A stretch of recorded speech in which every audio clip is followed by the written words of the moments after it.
నా పేరు డి శ్రీనివాసరావు, ప్రగతిశీల ఆట కార్మిక సంఘం ఎఫ్టీ నగర అధ్యక్షుడిని. ఎన్నికల ముందు 3 పార్టీలు కూటమిగా ఏర్పడి యావత్తు ప్రజలకు అనేకమైన హామీలు ఇచ్చున్నాయి. ఆటో అండ్ మోటార్ కార్మికులు కూడా దాదాపు 5 హామీలు ఇచ్చున్నారు. ఎన్నికల ముందు మేము లోకేష్ గారు కలిసి రిప్రజెంట్ ఇచ్చాం. ఆ రోజు గతంలో ఉన్నటువంటి ప్రభుత్వం ఆటో అండ్ మోటార్ కార్మికులకి ఏ విధమైన ఇబ్బందులు ఉన్నాయో అన్నీ కూడా చెప్తే వాళ్ళన్నీ కూడా రాసుకొని మెన్షన్ చేసుకొని ఎన్నికల మేనిఫెస్టోలో కూడా పెడతాం జరిగింది. మేము అధికారంలోకి వస్తాం, ఖచ్చితంగా మీకు ఇచ్చినటువంటి హామీలన్నీ కూడా అమలు చేస్తామని చెప్పారు. సంవత్సర కాలం దాటినా కానీ ఒక్క హామీ కూడా అమలు చేసే పరిస్థితి లేదు. ప్రధానంగా ఆటో అండ్ మోటార్ కార్మికులకి సంవత్సరానికి 15,000 రూపాయలు ఇస్తామని చెప్పారు. ఇంతవరకు అమలు చేసే పరిస్థితి లేదు. సంక్షేమ బోర్డు ఏర్పాటు చేసి సంక్షేమ బోర్డు ద్వారా కుటుంబాలకి ఆర్థిక సాయం చేస్తామని చెప్పన్నారు. అది అమలు చేసే పరిస్థితి లేదు.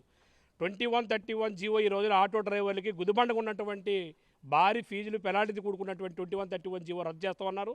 అది అమలు చేసే పరిస్థితి లేదు. అదేవిధంగా 5% వడ్డీకి రాయితీతోటి లోన్లు ఇస్తామని చెప్పన్నారు. అవి ఇచ్చే పరిస్థితి లేదు. ఇలాగ మేము చాలా దఫాలుగా రవాణా శాఖ మినిస్టర్ దాదాపు 5-6 సార్లు వినతిపత్రాలు ఇచ్చాం. మేము అదుగు ఇదిగని చెప్పి నానుస్తూ ఉన్నారు, కూర్చోబెడతాం, మాట్లాడుతూ ఉన్నారు. ఆగస్టు 15 నుంచి మహిళలు ఫ్రీ బస్సు అంటున్నారు. మహిళలకి ఫ్రీ బస్సుకి మేము వ్యతిరేకం కాదు. మా తోటి మహిళలు కూడా వాడుకుంటారు, ఇబ్బంది లేదు. అదే క్రమంలో 3 రాష్ట్రాల్లో ఏ విధంగా నష్టపోయారు ఆటో మోటార్ కార్మికులు, వాళ్ళు ఏ విధంగా అయితే ప్రభుత్వాలను నష్టం చేసినా మీరు ఆ ప్రభుత్వానికి మీ చెడ్డ పేరు రావద్దని మేము చెప్పాం. ఆదుకుంటూ ఉన్నారు. అదే ఆగస్టు 15 మాకు కూడా 15,000 రూపాయలు వేస్తామని చెప్పి నిన్న జరిగినటువంటి క్యాబినెట్లో కనీసం చర్చించలేదు. ఒక మినిస్టర్ అంటాడు 10,000 అంటాడు, ఒక మినిస్టర్ అంటాడు 40 రోజులు పోయిన తర్వాత మాట్లాడుతూ చెప్పి అంటాడు. స్వయంగా సీఎంఏ చెప్పాడు ఆటో అండ్ మోటార్ కార్మికులకు సంబంధించి ఈ నెలతోటి సమావేశం ఏర్పాటు చేసి మంత్రులు బాయి తప్పు చెప్పాడు. ఎంతవరకు స్పందించే పరిస్థితి లేదు. ఆ మంత్రులు కూడా కనబడే పరిస్థితి లేదు. మేము అనేక దఫాలుగా రిఫరెంట్లు ఇచ్చినా కానీ స్పందన లేకపోవడం వల్ల ఈ రోజున రోడ్డు మీద అడుక్కునే స్థితికి అడ్డపడ్డాం. అదేవిధంగా ఊరిని ఒట్టిగడ్డి నోట్లో పెట్టుకునే పరిస్థితి. అంటే భవిష్యత్తులో వీళ్ళు ఇచ్చిన హామీలు అమలు చేయకపోతే నష్టపోయేది మేమే కనుక ఇప్పటి నుంచే మేము ప్రయత్నం చేస్తున్నాం. ఒట్టిగడ్డి తినేసి అడుక్కుదంటే రోడ్డు మీద అడుక్కోవడానికి ప్రయత్నం చేయాలి కనుక మా కార్మికులు మేము చెప్తున్నాం. ఇది సరైనటువంటి కాదు. ప్రభుత్వం ఇచ్చినటువంటి హామీలు అమలు చేయకపోతే మాత్రం రాష్ట్రానికి ఉన్నటువంటి ఆటో అండ్ మోటార్ కార్మికులతో పాటుగా యావత్తు ప్రజలు కూడా కడతాం, రోడ్లు ఎక్కుతాం. ఈ ప్రభుత్వానికి వ్యతిరేకంగా మా నిరసన గలాన్ని తిప్పుతాం. ఈ ప్రభుత్వాన్ని మెడలు వంచి మాకు ఇచ్చినటువంటి హామీలు అమలు చేసేంత వరకు కూడా మనం చెప్పిన పోరాటం చేస్తామని చెప్పి ఈ సందర్భంగా ఐఎఫ్టీగా మీడియా ద్వారా ప్రభుత్వాన్ని హెచ్చరించుకున్నాం. ఐఎఫ్టీయు రాష్ట్ర ప్రభుత్వానికి ఆదాయం ఇచ్చే సంస్థల్లో ఆటో మోటార్ రంగం ఒకటి ప్రధాన ఆదాయంగా ఈ రంగం ఉంది. ఈ రంగంలో పనిచేస్తే కార్మిక వర్గానికి ఇప్పటిదాకా ఈ ప్రభుత్వం ఏమీ చేయలే. గత ప్రభుత్వం ఏదో 10,000 ముష్టిగా మా మొహాన్ని పారేసింది, వేలకు వేల ఫైన్లు వసూలు చేసింది. అవన్నీ మేము సరి చేస్తాం, ఆ పెనాల్టీలు జీవోలు రద్దు చేస్తాం, మీకు భారాలు లేకుండా చేస్తాం, వాళ్ళు 10,000 ఇచ్చారు మీకు 15,000 ఇస్తాం రకంగా ఈ ప్రభుత్వం చెప్పింది, ఎన్నికల ముందు చెప్పింది. అమలు చేయలే. సంక్షేమ బోర్డు ఏర్పాటు చేస్తూ ఉంది, ఏర్పాటు చేయలే. రుణాలు ఇప్పిస్తూ ఉంది, ఇప్పించలా. అన్ని రకాలుగా హామీలు ఇచ్చి సంవత్సరం గడుస్తూ ఉన్నా ఈ రోజుకి ఒక హామీలు చేయలే. హామీలు అమలు చేయకపోగా ఇవాళ ఫ్రీ బస్సు పెడతా ఉన్నారు. ఫ్రీ బస్సుకి మేము వ్యతిరేకం కాదు. ఆ బస్సు ఫ్రీ బస్సు కారణంగా నష్టపోయే ఆటో కార్మికులు మీరు ఏ రకంగా ఆదుకుంటారు చెప్పని మేము కోరుతా ఉన్నాం. మీరు ఇచ్చిన హామీలు అమలు చేయాలి. అదే రకంగా ఫ్రీ బస్సు కారణంగా నష్టపోతున్న కార్మికులకి నెలకు కనీసంగా 3,000 రూపాయలు పెన్షన్ రకంగా సందర్భంగా డిమాండ్ చేస్తూ ఉన్నాం. లేని పక్షంలో ఈ ఉద్యమాన్ని రాష్ట్రవ్యాప్త ఉద్యమంగా చేస్తాం. ఇవాళ ఆటో కార్మికుల్ని అదుకునే బెచ్చగాళ్ళగా మార్చవద్దు మేము కోరుతా ఉన్నాం. ఇవాళ అన్నం తినే మమ్మల్ని కనీసం 6 నెలలతో భోజనం చేసే మమ్మల్ని గడ్డి తినే మనుషులకు మార్చొద్దని మేము కోరుతా ఉన్నాం. మీరు గడ్డి తినవద్దు, మాకు ఈ పరిస్థితి కల్పించొద్దు. మీరు ఏదైతే హామీలు ఇచ్చారో హామీలు అమలు చేయాలి. లేని పక్షంలో పెద్ద ఎత్తున ఆందోళన చేస్తామని చెప్పి ఈ సందర్భంగా తెలియజేస్తా ఉన్నాం. నా పేరుకే పోలారి, ఐఎఫ్టీ. నా పేరు మునిశంకర్రావు, ఇఫ్టు జిల్లా అధ్యక్షుడిని. అయ్యా, మేము ఒకటే కోరుకుంటున్నాం, మీ ఫ్రీ బస్సుకు మీ పథకాలకి మేమేం వ్యతిరేకం కాదు. ఒకటే ఇప్పటికైనా చెప్పేది ఏంటంటే, ఇప్పటికైనా కళ్ళు తెరవండి. మీరు ఆటో కార్మికులకి న్యాయం చేస్తామని చెప్పి ఆ రోజు ఎప్పటి నుంచో చెప్తున్నారు. ఇంతవరకు అది 14 నెలలు అయింది ప్రభుత్వం ఏర్పాటు చేసి. ఆ ప్రభుత్వం ఏర్పాటు కాక ముందే లోకేష్ బాబు మాతో గంట సేపు మాట్లాడాడు. చాలా మేము సంతోషించాం. మామూలు విషయం కాదు అది. గంట సేపు మాతో మాట్లాడాడంటే అంటే నేను కర్ణాటక ఒక టీముని, తెలంగాణ ఒక టీంని, 2 టీంలు పంపిస్తున్నాం. అక్కడ సర్వే చేస్తున్నాం కాబట్టి మీ ఆటో కార్మికులకి, మన కార్మికులు, మళ్ళీ మీ ఆటో కార్మికులు కాదు, మన కార్మికులకి ఎవరికి కూడా అన్యాయం చేయనివ్వను. పెద్ద ఆయనతో మీటింగ్ పెడతాను, మీ ట్రేడ్ యూనియన్లందరినీ పిలుస్తాను, ఖచ్చితంగా మీకు న్యాయం చేసేటట్టుగా చేద్దాం, ప్రభుత్వం మాది వస్తానని ఖచ్చితంగా మేము నమ్మాం. అందరం కూడా ప్రభుత్వాన్ని గెలిపించుకున్నారు. అందరూ మేమే కాదు, యావత్ మొత్తం జనమందరూ కూడా. ఎందుకు నమ్మారు కాబట్టి. నమ్మబెట్టే ఆ రోజు మీకు చంద్రబాబు నాయుడు గారు 56 రోజులు లోపల రాజమండ్రిలో కూర్చున్నా ప్రజలంతా అర్చించారు. ఇక్కడ ఇండియాలోనే కాదు ప్రపంచ దేశాల్లోనే కూడా మన ఇండియన్స్ ఎక్కడెక్కడ ఉన్నారు అందరూ కూడా ఒళ్ళును ఘోషించారు. ఎందుకు? చంద్రబాబు నాయుడు పెట్టడం న్యాయం ఉంది. సరే, ఏదే రాజకీయాలు వాళ్ళ రాజకీయాలు ఉన్నా నిలబెట్టారు, బయటకు వచ్చేయలేడు. మేము కూడా ఆయన ఖచ్చితంగా గెలిపించుకోవాలి, గెలుస్తాడనే నమ్మకం మీద మాకు న్యాయం జరిగిద్దని. కానీ ఈరోజు ఫ్రీ బస్సుల వల్ల మేము ఎంత నష్టపోతామో అందరికీ తెలుసు.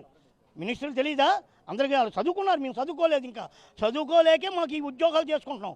కానీ 15,000 రూపాయలు ఇస్తానని చెప్పి చంద్రబాబు నాయుడు గారు ఆ రోజే ప్రకటించాడు. ఇంతకుముందే అదే రోజు ఫ్రీ బస్సు రిలీజ్ అయిన రోజే మీకు ఆగస్టు 15 నాడు ప్రతి ఆటో కార్మికుడికి 15,000 వేస్తానని చెప్పి ప్రకటించాడు. కానీ మరి ఈ రాజ్యాంగంలో పనిచేసే మినిస్టర్లకే ఒకరికొకరికి అవగాహన లేక కొల్లు రవీంద్ర గారు వచ్చి 10,000 అన్నాడు. రవాణా శాఖ మినిస్టర్ గారు వచ్చి నెక్స్ట్ 1వ తారీఖు తర్వాత వేస్తామంటున్నాడు. ఇది ఎంతవరకు కరెక్ట్ అయినది మీరు ఒక్కసారి మీ మినిస్టర్గా మీరు ఆలోచించుకోండి. మేమేం కాదంట. కానీ మీరు ఇచ్చే 10,000 15,000 కూడా చాలా మాకు కుటుంబం. మా డిమాండ్ ఏంటంటే ప్రగతిశీల ఆటో కార్మిక సంఘంగా ఇప్పుడుగా మా డిమాండ్ ఏంటంటే 25,000 రూపాయలు ఇవ్వాలి కుటుంబానికి. ఇస్తేనే మేము బతుకగలుగుతాం. ఈరోజు ఆటో రంగం మీద దాదాపు విజయవాడలోనే కనీసం 3 లక్షల మంది జీవిస్తున్నారు ఆటో డ్రైవర్లుగా. దీని మీద పనిచేసే మెకానికులు అందరూ ఎంతమంది నష్టపోతారో కూడా మీరు ఒకసారి మీ ప్రభుత్వాన్ని ఎన్నుకుంటున్నాం. ఒక్కసారి మీరు ఆలోచించండి. ఇప్పటికైనా కళ్ళు తెరవండి. ఆటో వాళ్ళు కడుపు మండి రోడ్డు ఎక్కితే విజయవాడ స్పందించిపోతుంది. అదొక్కసారి మీరు దృష్టిలో పెట్టుకొని ఇప్పటికైనా మా ఆటో వాళ్ళకి న్యాయం చేయాలని కోరుతున్నాం. అలాగా జరగని పక్షంలో తర్వాత మీరే చూస్తారు. మేము మాట్లాడితే ఎందుకే ఉంబాబుస్ మాట్లాడడం, ఆ తర్వాత ఏం జరిగింది అనేది మీకే తెలిసింది. ఓకే. కూటమి ప్రభుత్వానికి ఒకటి తెలియజేయదలుచున్నా, ఆటో కార్మికులు పడే కష్టాలు మీకు ఎవరికి తెలియట్లేదు. రానున్న రోజుల్లో భారీ ఎత్తున ఉద్యమాన్ని కూడా చేయడానికి సిద్ధంగా ఉన్నాం. ఎందువల్ల అంటే ఆటో కార్మికుల వల్ల జరిగే నష్టాలు 21(0)(1) భారీ పెనాల్టీలు, భారీ గ్రీన్ ట్యాక్స్లు అన్నీ వేస్తున్నారు కాబట్టి భారీగా ఇబ్బంది పడుతున్నాం. రానున్న రోజుల్లో భారీ ఉద్యమానికి కూడా సిద్ధంగా ఉన్నామని తెలియజేసి ఉన్నాం. ఎందువల్ల అంటే మీరు 15,000 ఇస్తా అంటున్నారు. 15,000 వల్ల ఉపయోగం ఏమి కనపట్లేదు మాకైతే. మీరు ఇచ్చే 15,000 మా ఒక్క బండి కిస్తీ కట్టుకోవాలా, ఇన్సూరెన్స్ కట్టుకోవాలా, ఇంటి అద్దె కట్టుకోవాలా? మా వల్ల వచ్చే ఉపయోగాలు ఏంటి? దానివల్ల ఉపయోగాలు ఏం జరుగుతుంది? మీరు ఆలోచన చేసి గవర్నమెంట్ మీద మంచి తీసుకురావాలని చెప్పి కోరుకుంటున్నాను. నా పేరు దుర్గారావు అండి. ప్రధానంగా మేము కోరుకునేది ఏంటంటే రేపు 15వ తారీఖున ఫ్రీ బస్ అంటున్నారు. ఫ్రీ బస్కి మేము వ్యతిరేకం కాదు, కానీ 40,000 మంది ఆటో డ్రైవర్లు ఇబ్బంది పడతారు, రోడ్డున పడతారు. ఆ 40,000 మంది కాకుండా రాష్ట్ర వ్యాప్తంగా 12 లక్షల మంది ఇబ్బంది పడుతున్నారు. ఆ 12 లక్షలలో వెనకాల వాళ్ళ ఫ్యామిలీస్ ఉంటాయి. 2,40,000 మంది రోడ్డున పడతారు. వాళ్ళ నోటు కార్డు కూడి తీసి రాష్ట్రం ఏం ఇది అయితే మాకు అర్థం కావట్లేదు. రేపు పొద్దునేమో ఫ్రీ బస్సు అంటున్నారు. మరి ఆటోకి ఒక్క టికెట్ ఎక్కువ అయితే మాత్రం కేసులు రాస్తారు. రేపు పొద్దున ఆ బస్సుకి 50 మందే ఉంటారా? 40 మంది సీటింగ్ కెపాసిటీ. ఆ 40 మంది కాకుండా డ్రైవరును ఇంకో 10 మంది ఎక్స్ట్రా వేసుకుని 50 మంది ఉంటారా? 50 మంది ఉంటారా? 60 మంది ఉంటారా? 200 మంది ఎక్కేస్తారు. మరి దానికి ఫిట్నెస్ సర్టిఫికేట్లు అవన్నీ వాళ్ళ సమక్షంలో కాబట్టి, గవర్నమెంట్ కాబట్టి ఏం చేసినా చెల్లుబాటు అయిపోద్ది. ఇప్పుడు డిప్యూటీ సీఎం కానీ మేము కోరుకునేది ఇదేనండి. మా నోటి కాడ కూడలు ఆగొద్దని మేము కోరుకుంటున్నాం.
G1 number